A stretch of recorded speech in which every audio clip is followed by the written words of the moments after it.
Bonjour à tous. Aujourd'hui, les shiurim sont les Nishmat Brana Bat Moshe et Israël Ben David.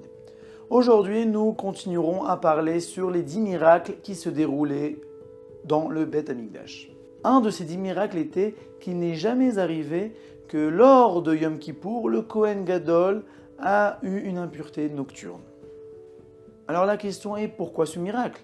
Depuis le début de la Masechet Yoma, nous voyons que les Chachamim ont pris énormément de précautions pour éviter que les Kohen Gadol soient impurs, si bien qu'ils devaient se séparer de la maison, ils devaient veiller toute la nuit de Yom Kippour, la veille de Yom Kippour devait éviter des mets qui pouvaient le rendre impur.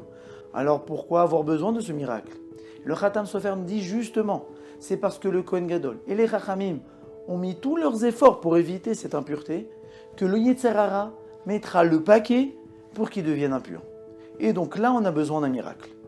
Souvent, nous voyons des gens qui veulent du jour au lendemain s'efforcer à faire une mitzvah, à faire Shabbat ou à donner un peu plus de tzedaka. Mais dès la décision prise, là, des bâtons arrivent dans les roues. D'un coup, son chiffre d'affaires va baisser si bien qu'il ne pourra pas donner la tzedaka qu'il a promis.